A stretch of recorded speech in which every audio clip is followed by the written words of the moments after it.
semuanya. Waalaikumsalam warahmatullahi wabarakatuh, Bu. Apa kabarnya Anda? Apakah baik semua?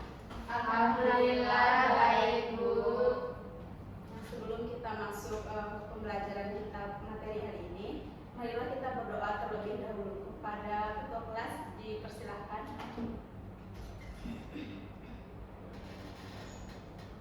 Kenapa terlambat Cynthia? Maaf, Bu, izin kenapa, Bu? Tadi Dari siapa dulu?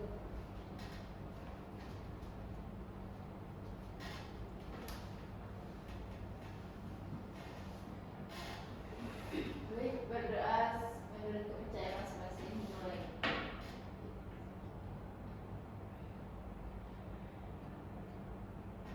Selesai. Baik, sebelumnya kita akan mengambil absen terlebih dahulu ya Anda. Apakah ada yang absen di antara teman-teman semuanya? Ada, Bu. Siapa yang absen Linda? Kori, Bu. Baik, yang pertama yaitu Dinda Primonika, Ada, Bu. Vanessa Pancaputri, Ada, Bu.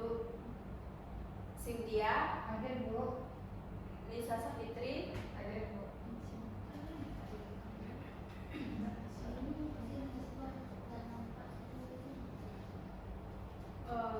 Baiklah, sebelum kita masuk ke materi kita pada hari ini, minggu lalu kita kan sudah belajar mengenai sel hewan. Nah, materi kita pada minggu ini yaitu mengenai sel tumbuhan.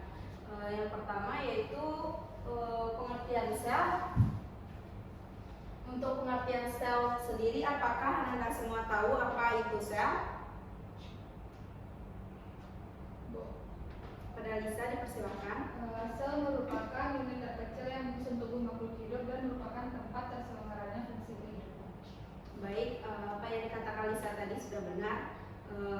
Yang mana yaitu untuk struktur sel sendiri akan digambarkan oleh Cynthia. Pada Cynthia dipersilakan.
kasih kepada Cynthia karena sudah menggambarkan struktur sel tumbuhan. Selanjutnya yaitu kepada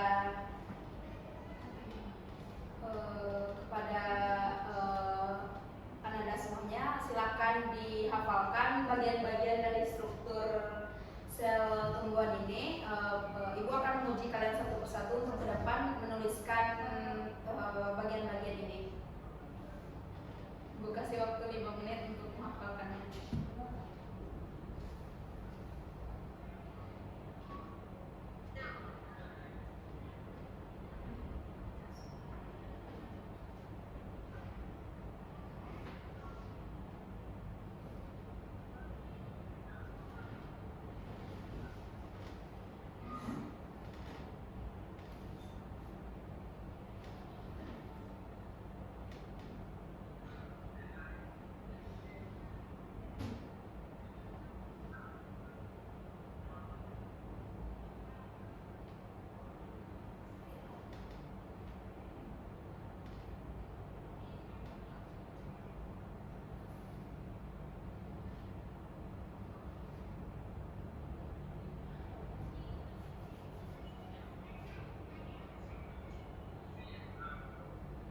Baiklah, Ibu rasa kalian sudah cukup memahaminya. Untuk bagian-bagian dari struktur sel tumbuhan ini, kepada Nisa dipersilakan untuk maju ke depan.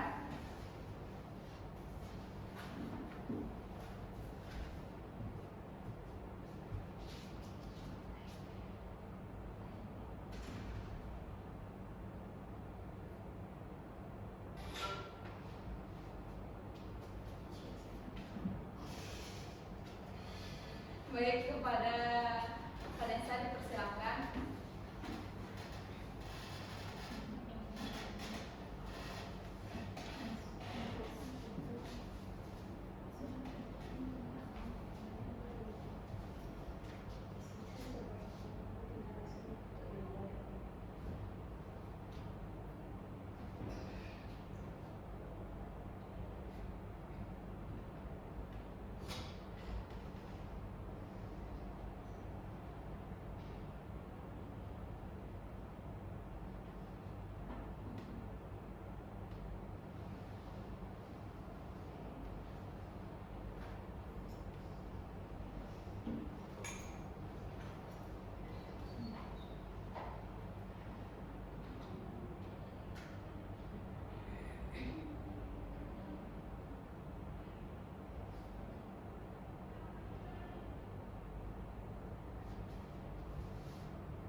Baik, selanjutnya sisanya akan pada Linda, persilakan dilanjutkan ke Linda.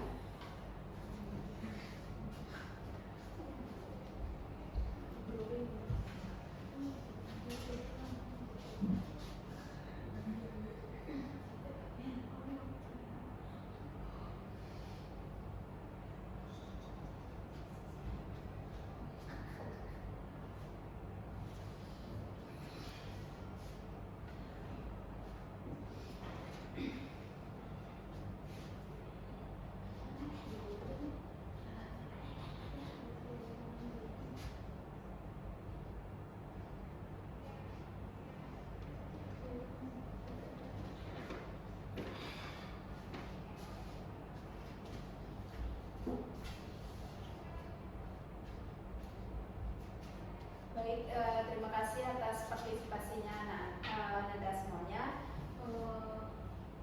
Ibu rasa itu semua sudah cukup benar. Selanjutnya yaitu untuk pengertian sel sendiri. Sel adalah satu kesatuan struktural dan fungsional makhluk hidup yang mengandung pengertian sebagai penyusun makhluk hidup yang melaksanakan semua fungsi kehidupan. Nah, di mana jumlah sel penyusun makhluk hidup diantaranya yang pertama yaitu makhluk hidup uniseluler dan makhluk hidup multiseluler.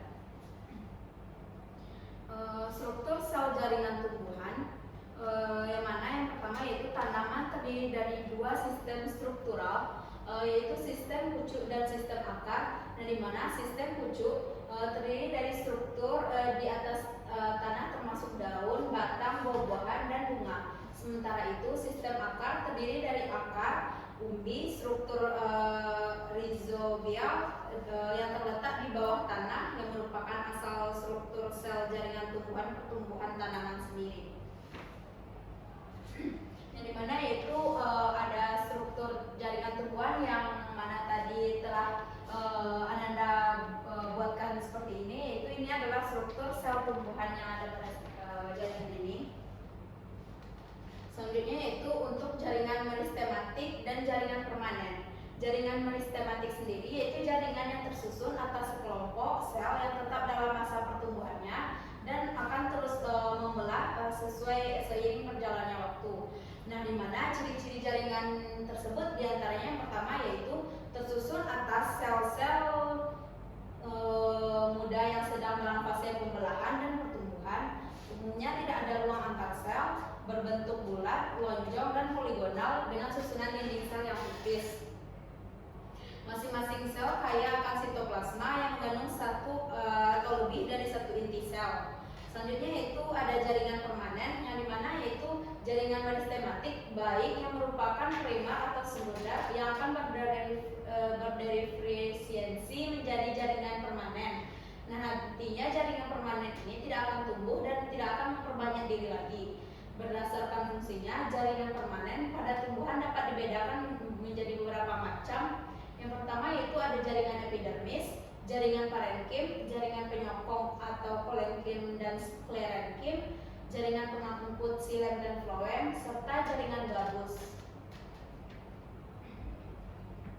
Selanjutnya yaitu ada jaringan epidermis atau jaringan pelindung, yang dimana jaringan epidermis sendiri adalah jaringan tumbuhan yang terletaknya berada di jaringan terluar yang menutupi seluruh permukaan tubuh tumbuhan. Dengan ciri-ciri jaringan epidermis diantaranya yaitu tipis, biasanya hanya tersusun dari satu lapis sel saja. Nah, di mana tidak memiliki klorofil, pada permukaan yang menghadap keluar terlapisi dengan kutin yang menghasilkan kutikula atau lapisan dalam. Selanjutnya itu vakuola besar bisa berisikan antosianin, susunan selnya rapat tanpa ruang antar sel, dinding sel beragam tergantung dari posisi dan jenis tumbuhannya sendiri. Selanjutnya itu untuk materi yang ketiga ada fungsi organ tumbuhan, yang dimana yang pertama itu ada akar. Dapat Anda lihat pada slide PPT yaitu ada gambar akar sendiri, yaitu akar merupakan organ tumbuhan yang melekatkan tumbuhan pada tanaman. Akar menahan tumbuhan berdiri dengan tegak. Akar juga berfungsi untuk menyerap air dan juga zat-zat mineral yang dibutuhkan tumbuhan di dalam tanah. Jaringan meristem akar tersusun atas rambut akar, jaringan epidermis, korteks, dan silindris pusat atau stel. Stel sendiri adalah silinder pusat tempat terdapatnya pembuluh angkut xilem dan floem.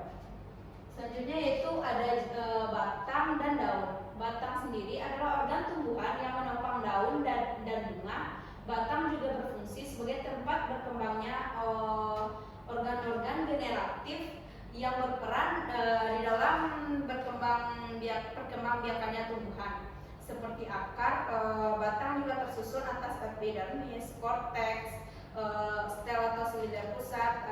Batang yang sudah tua akan tersusun atas jaringan dewasa. Adapun batang yang masih muda, tumbuh memanjang tersusun atas jaringan meristem.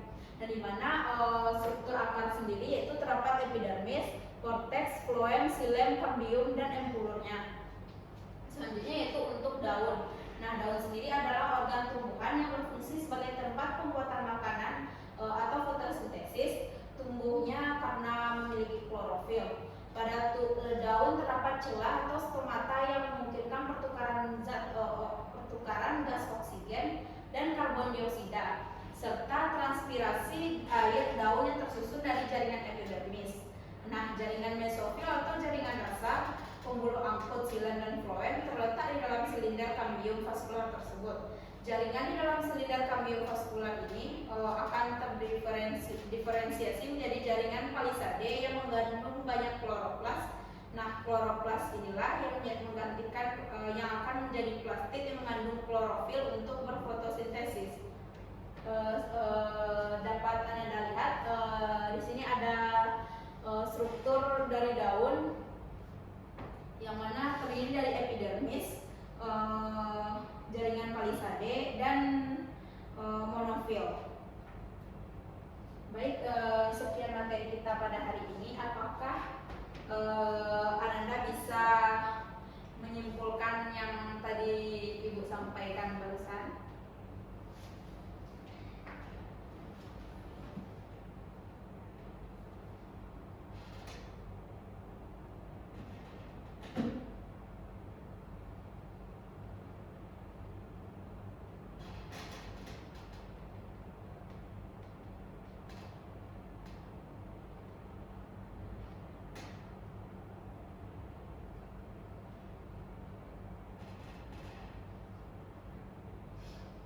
Jika tidak ada yang bisa menjelaskan, apakah ada yang bisa menjelaskan mengenai jaringan meristematik?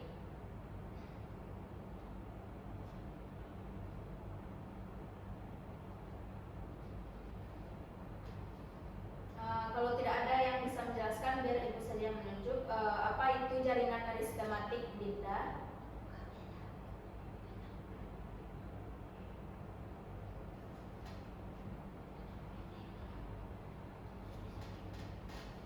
Jika Dinda tidak bisa, coba Cynthia yang berapa? Baik Bu, jaringan meristem itu adalah jaringan pada tumbuhan yang mana jaringan tersebut masih aktif membelah. Baik, ada lagi yang bisa menjelaskan mengenai jaringan meristematik? Jika tidak ada, coba jelaskan jaringan permanen kepada Dinda.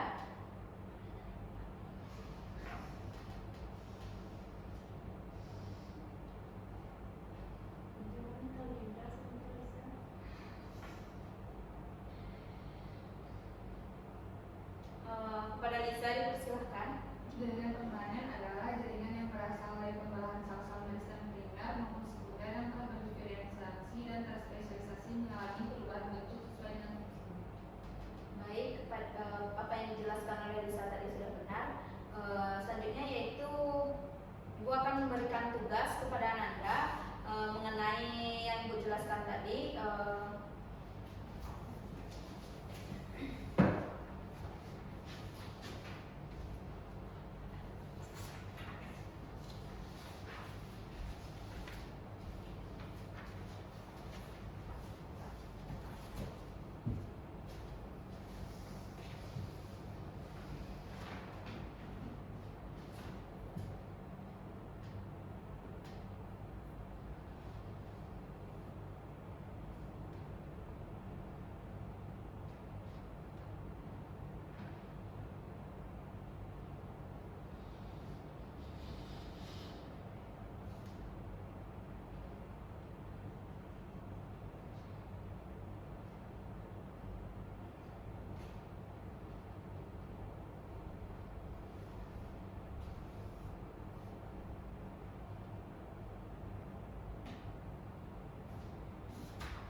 Baiklah, apakah tugas yang Ibu berikan tadi sudah selesai, Nanda? Sudah, Ibu. Baik, satu orang mengumpulkan dan berikan feedback.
Baiklah, Ibu akan menanyakan mengenai struktur sel tumbuhan tadi yang telah Ibu jelaskan untuk sebagai akhir dari pembelajaran kita pada siang hari ini.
Baik, sekian dari video yang Ibu tayangkan tadi dan juga sebagai akhir dari penutup materi kita pada hari ini.